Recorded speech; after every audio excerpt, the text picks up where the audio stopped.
another edition of the Goa School Talks. And the Goa School strives to create spellbinding, transformative mentoring and learning experiences to empower young Indians. And it's been now the fourth year of the Goa School mentorship. And today I've got an amazing speaker with me. This is Nitin Puri, the co founder of KisaanSay. Welcome, Nitin. Thank you. Thanks so much, Jyotsna. My pleasure. So KisaanSay, of course, it's a love. I love the name. It translates from the farmer. So would you just like to tell us briefly about KisaanSay?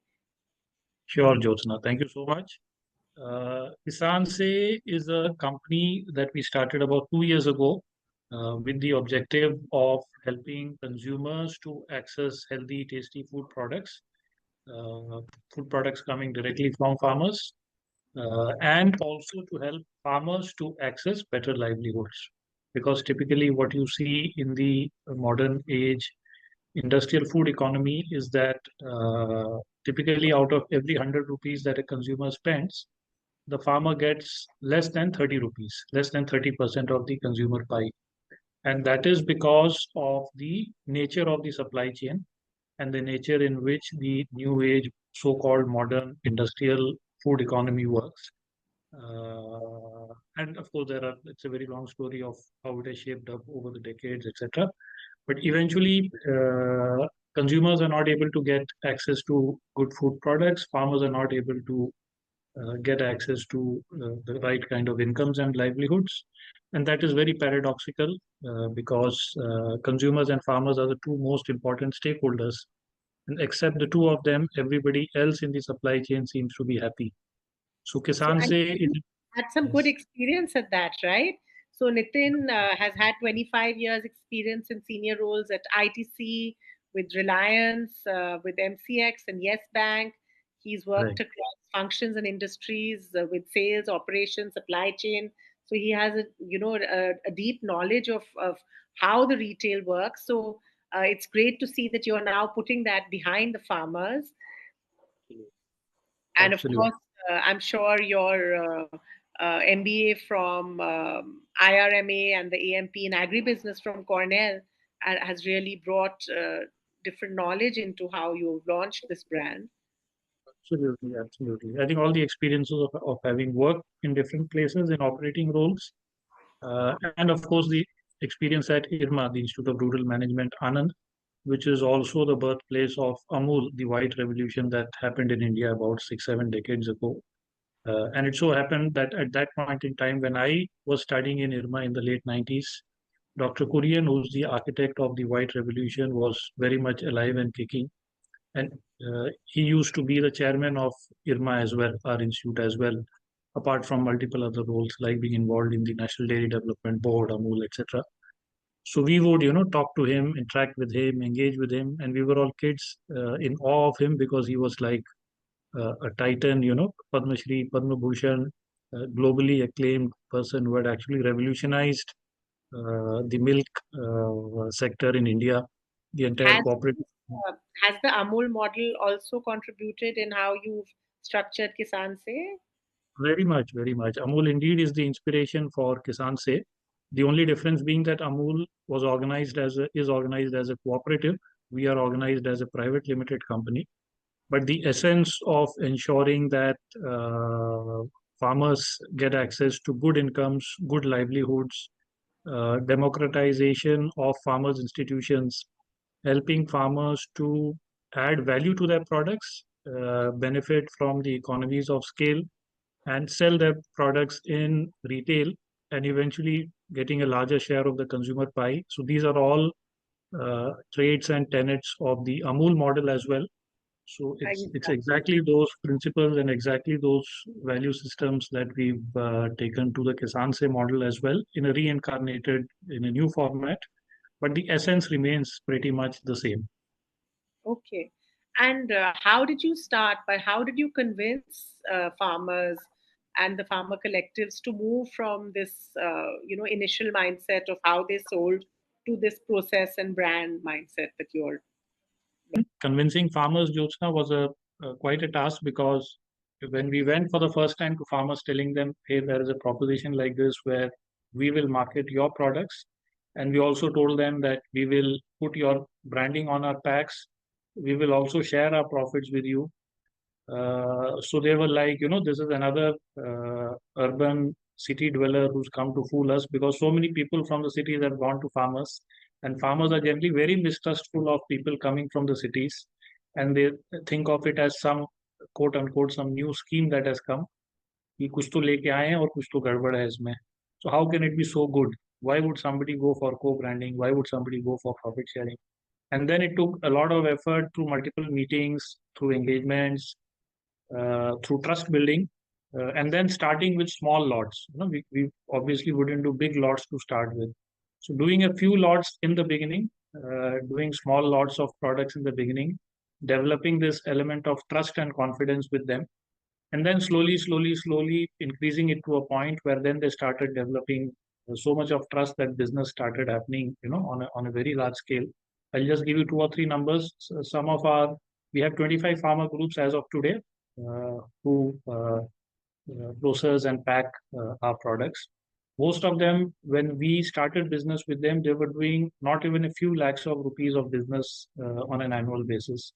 Today, we have 7 or 8, more than half a dozen farmer groups within our ecosystem in the last 2 years who are doing more than 1 crore rupees of annual revenue.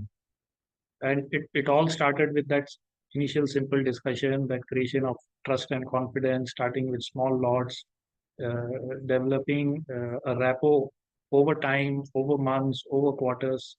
And then once the trust gets developed, the relationship obviously then, blossoms to the next level. So that's how we've taken this. And it's been quite a journey on that front. Because what has happened over the years in the Indian agri system and the supply chain is that farmers have typically been price takers.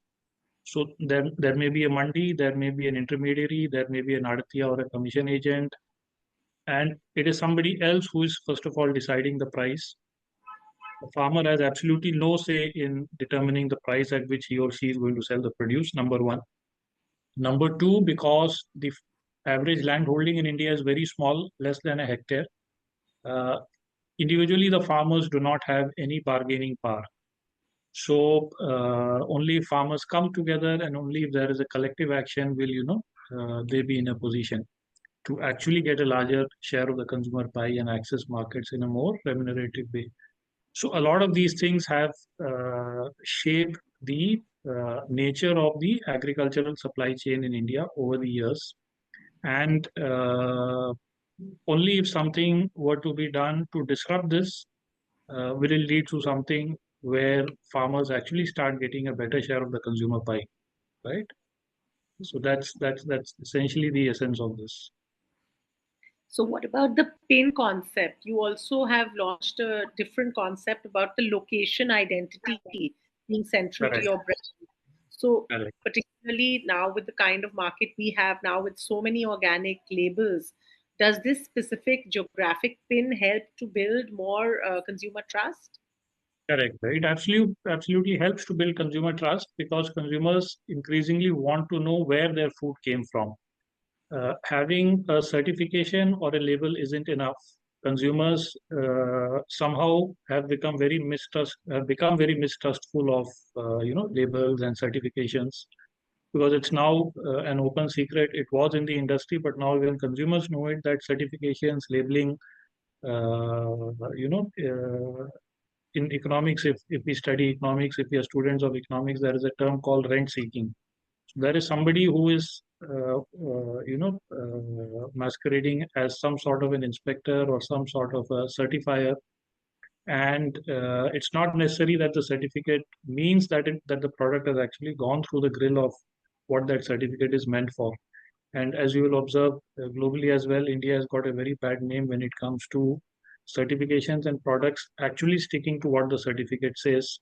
There is a lot of malpractice going around. So consumers are generally suspect about quote unquote certifications. So we said, let's not get into this dirty world of certification. Let's promise to the consumer that we'll get you a product from a particular origin. So when it comes to rice, for example, every region of India has got one or more traditional rice varieties. And if I offer a Gorakhpur Kala Namak rice or a Maharashtra Indrayani rice or a Koraput Kala Jeera rice or a Chhattisgarh Ambe Mohar rice, the consumer knows that this is a particular product from a particular place and hence it must be good, point number one. And hence this entire construct of single origin and the pin that you see in our logo and on our packs. Point number two, it is an established fact that India is so diverse and so big, and there are so many agroclimatic zones. Uh, Out of almost 170 million hectares of arable land area in India, a good 30 million hectares, almost 20% of Indian farming, is still done the natural way. When you say natural, it means the farmers still use the traditional seed. They've not gone in for hybridization. They still do the normal practices that their forefathers used to do. And typically these places are what? Like mountain areas, hilly areas, valleys, forest area, tribal area, dryland area. These are places where, for various reasons, green revolution never happened. Either they were too far off, or they were disconnected physically, or maybe there was poverty, or maybe the places were so well endowed naturally that they did not need any kind of so-called modern agricultural intervention, right? So you go to the Himalayas, you go to the tribal areas, you go to the dryland areas. So these places, fortunately for us, never went the so-called modern agriculture way. And out of the 170 million, 30 million hectares is a very big amount of land. Now, and India is so diverse agro-climatically, right? In fact, India is perhaps one of the only countries in the world that has all the agroclimatic zones in the world. So for every product, you can identify a particular location where that particular product grows best. So for example, the best walnuts or almonds in India would come from Kashmir. The best cardamom would come from Idukki in Kerala. The best jeera would come from Patan in Gujarat. Individual rice varieties coming from different places, right? And it's so So, important to have these different varieties and to keep them together. correct. Then at least we maintain our diversity. Biodiversity, yes. And what has happened, unfortunately, is the so-called, big agricultural players, food companies, large global brands, some Indian, but mostly multinational. They've compromised on the quality of the products. They've gone for the convenience of supply chains where their operations become efficient. They're not really bothered about the quality of the food or right. Just So one variety.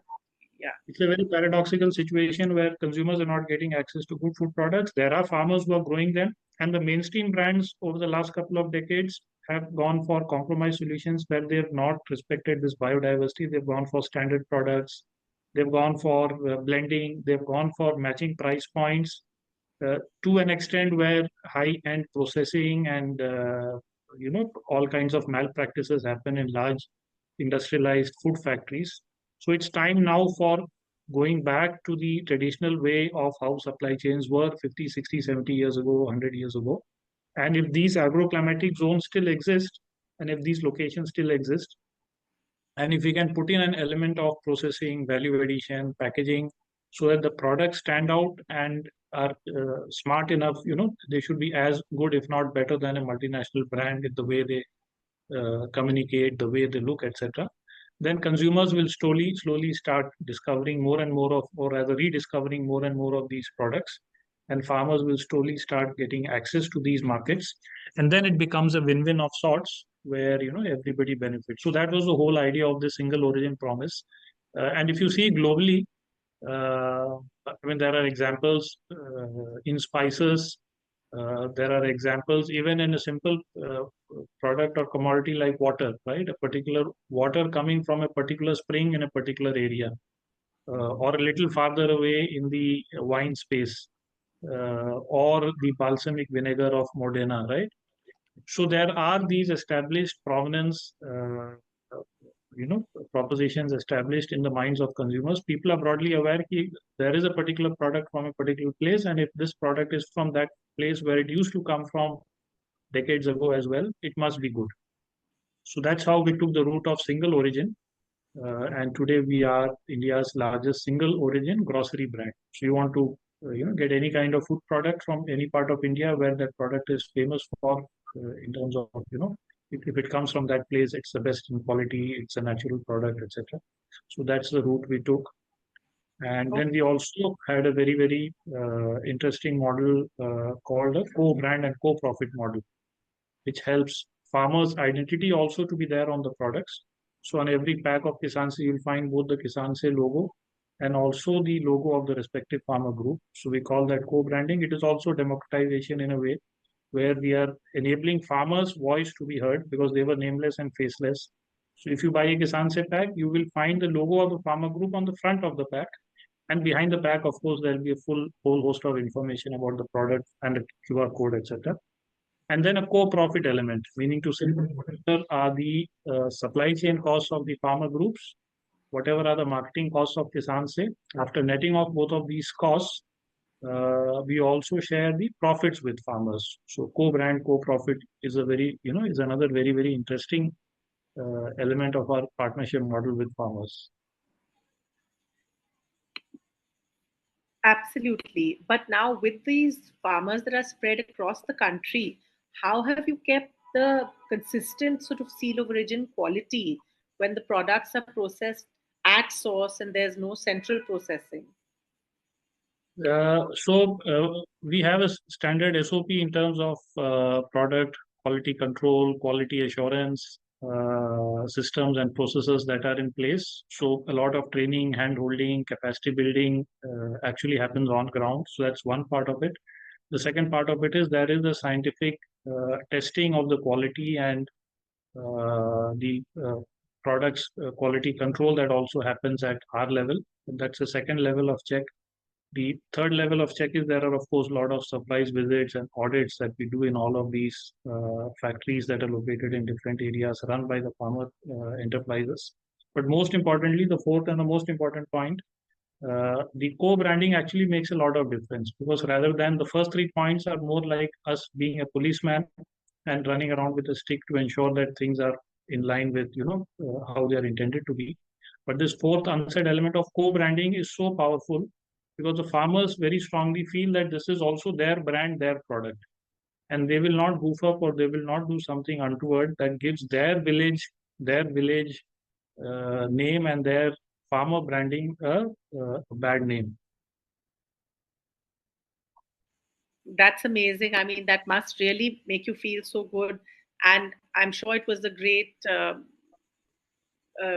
sort of decision maker of after decades of working with, you know, large companies like ITC and Yes Bank. So to see the change that you can actually bring about in farmers' lives. Absolutely, absolutely. And So that what that actually, one yes, thing, what was that one thing that convinced you to start this whole? sure, sure. So I think yes, working in the food and agri sector for close to 25 years and having a ringside view from consumer-facing roles to operating roles to being a banker in the food and agri sector. So it gave me a very good bird's eye view of how the supply chain operates, how do different actors in the supply chain behave, who's getting a good deal, who's getting a bad deal. And unfortunately, this realization kept building over the years that, as I said in the beginning, that except for consumers and farmers, the way the modern agricultural supply chains are organized, everybody else seems to be making good money and everybody seems to be happy. But consumers still not getting the right kind of food products, despite even sometimes paying a premium for something which they think is good, but actually turning out to be average. So consumers not being taken care of was something that I was seeing increasingly, and farmers not getting a good deal. As I said initially, out of every 100 rupees, the farmer still gets only say 30 rupees, right? So it obviously can't be 100 on 100, but why not 40? Why not 50? Why not 60? And if there are intermediaries in the supply chain, of course, intermediaries are important, but intermediaries who are extracting a value which is disproportionately more than the value they are actually adding. So they are taking more share of the split of the supply chain margin without necessarily adding as much value. So those people don't deserve to be in those roles. So all of those, thoughts kept coming over the years working in the food and agri industry. And then I realized that I've been following my mind all these years in terms of growing professionally with a good career, etc. But now, instead of following the mind, it's now time to follow the heart. So amazing, Nitin. I think it's been a great transition of your journey from boardrooms to like literally to the farm, and bringing the farmers, bringing their voice and value back to the farmers. I think it's a really valuable job that you're doing. So thank you for this amazing work that you're doing. It's not just about shortening the supply chain. You are actually increasing the life of Indian agriculture and taking it to the best next level. Thank you so much. Thank you so much. So thanks for the amazing work you're doing, and I'm sure other people are going to check out KisaanSay and see the work that you're doing and how you're bringing farmers directly to consumers. Sure. Please do, and I hope many, many more people through this program will also discover KisaanSay, and especially for the younger generation, because people in their 40s, 50s, or even 30s perhaps are still, kind of aware about uh, the food culture, tradition, and history of India. But I think people maybe who are students, youngsters in their early 20s are not so much aware, because more and more people now are brought up in cities. Lesser and lesser number of people come from rural or peri-urban areas. So having a realization and knowing about what your food history culture is all about, how India used to be, say, 50, 70, 80 years ago, and how the food systems have transformed over the years, and how a lot of it has not happened for the better. We've compromised on lots of things. So I think that realization is something, and that learning is something which more and more youngsters need to know more and more about. And as more and more young people come to know about it, it's also about a behavioral shift from the consumer's point of view. Because if consumers keep buying compromised products coming from so-called modern, large agricultural supply chains and large factory systems, it is eventually going to play with our lives, our health, our nutrition also in the long term. So it's time that we rediscovered our past. And if more and more young people can rediscover this, I think we will be the happiest. And KisaanSay is, of course, just one small endeavor. There are so many other companies as well for doing some, amazing work in connecting farmers to consumers. So I think this is some kind of a movement, and we are a part of this. And if consumers can start getting access to better, healthier, tastier food products, and if farmers can start getting access to better incomes, better livelihoods, I think that's an effort, that's an objective and an outcome worthy effort. So thank Absolutely. That's really how we can grow the rural economy by you. bringing jobs back where they need to be actually in the agricultural sector. So Absolutely. great talking to you, Nitin. And thanks to the Goa School for bringing such talks to us. Thank you so much. Thank you so much, Jyotsna. It's been a pleasure.